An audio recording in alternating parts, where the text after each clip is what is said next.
Bulletin की शुरुआत इस वक्त की बड़ी खबर के साथ करेंगे। जिला कुलगाम में नूराबाद के चिमर गांव में मिलिटेंटों और सिक्योरिटी फोर्सेस के बीच इनकाउंटर में 3 मिलिटेंटों को हलाक किया गया है। एक मुसद्दिका इत्तला मिलने पर पुलिस, फौज की 9 आरआर और सीआरपीएफ की मुश्तरका टीम ने इलाके को मुहासरे में लेकर तलाशी कार्रवाई शुरू कर दी थी। इस दौरान गांव में छुपे मिलिटेंटों ने फौज पर फायरिंग की।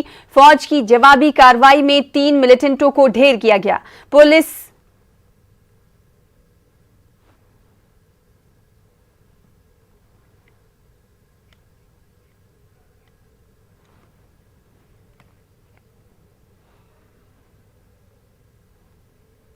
डिलिमिटेशन कमीशन का जम्मू कश्मीर दौरा तय हो गया है। 6 से 9 जुलाई तक डिलिमिटेशन कमीशन के अरकान जम्मू कश्मीर में होंगे। कमीशन की कमीशन की टीम 8 जुलाई को जम्मू का दौरा करेगी। Chief election commissioner Sushil Chandra भी इस दौरे में शामिल होंगे। आज दिल्ली में जस्टिस रंजना प्रकाश देसाई की सरबराही में मीटिंग हुई। जम्मू कश्मीर में इलेक्शन के मद्देनजर डिलिमिटेशन कमीशन का दौरा काफी अहम हो सकता है। टीम अपने दौरे में तमाम सियासी जमातों के लीडरों से मिलेगी। इलाकाई और कौमी पार्टियों के नुमाइंदों से अलग अलग मुलाकातें करने का भी मंसूबा है।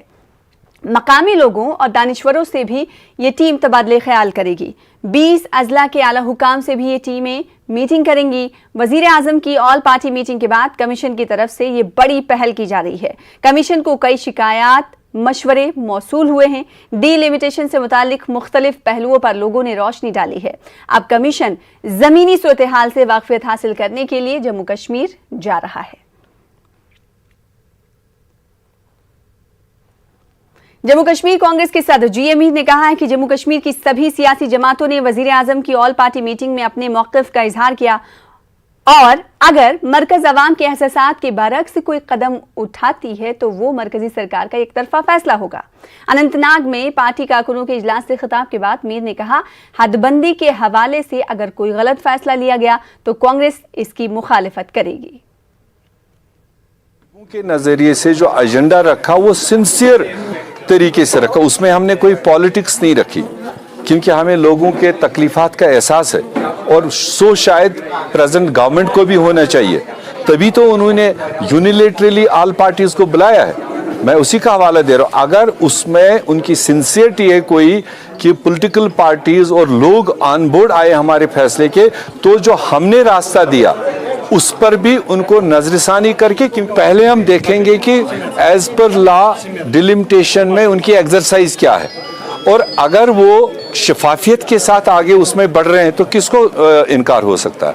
अगर कहीं पर गैर शफाफियत रास्ता वो इख्तियार करेंगे, कांग्रेस पार्टी जरूर उस वक्त अपनी उंगली उठाएगी, अपना क्वेश्चन उठाए। सिख लड़की के मामले पर रद्द-ए-अमल जाहिर करते हुए मीर ने कहा कि कुछ अनासर ने यहां के मजहबी भाईचारे में फूट डालने की कोशिश की है। मीर ने ताहम इस मसले की आजादाना तहकीकात की मांग की ताकि भाईचारे को जिक्र नहीं पहुंच पाए। इंडिविजुअल इस तरह की किसी चीज़ में मुलवस है, उसको कानूनी तरीके से जो उसमें होगा सज़ा वो उसको मिलना चाहिए, मगर दोनों कम्युनिटीज़ को इंडिविजुअल इंसिडेंट को लेकर कम्युनिटीज़ के बीच में कुछ अनासिर की कोशिश है कि ये मुस्लिम और सिख कम्युनिटीज़ अभी तक सारे सुख दुख में एक दूसरे को सहयोग करते रहे, ये कैसे बाइफरकेट करें।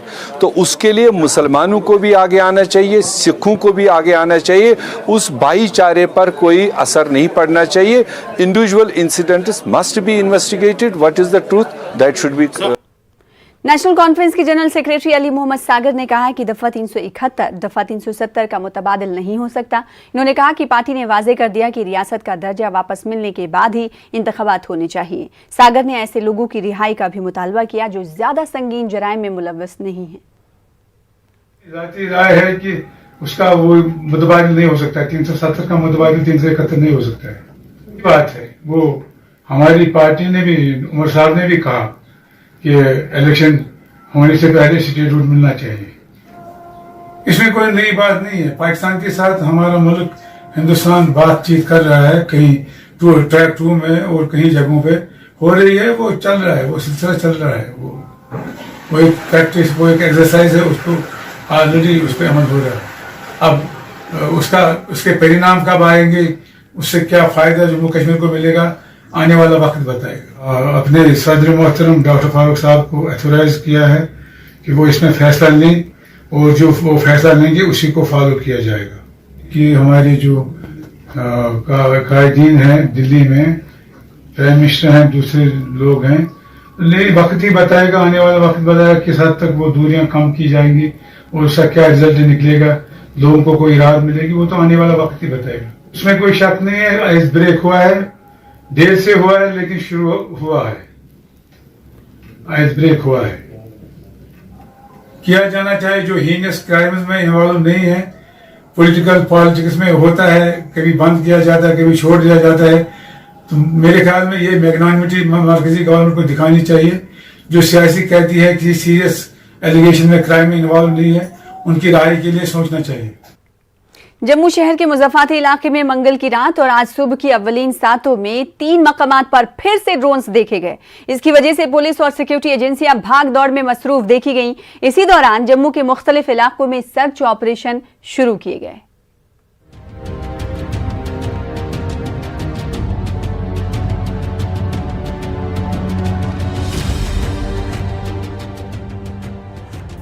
जम्मू में फौजियों के मुख्तलिफ इलाकों में ड्रोन उड़ते देखे जाने का सिलसिला मुसलसल चौथे रोज भी जारी रहा।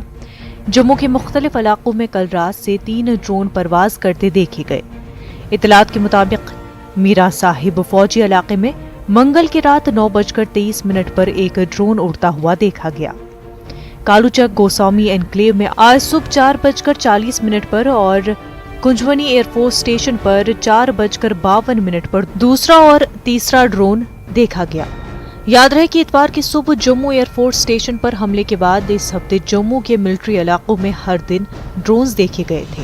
इसी दौरान इंडियन एयरफोर्स की तरफ से ड्रोन हमले की तहकीकात का सिलसिला जारी है।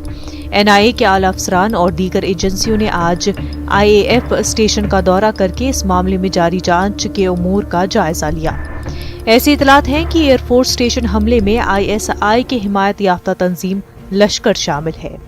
इस बीच IAF स्टेशन जम्मू में ड्रोन मॉनिटरिंग और जैमर सिस्टम नस्ब कर दिया गया है।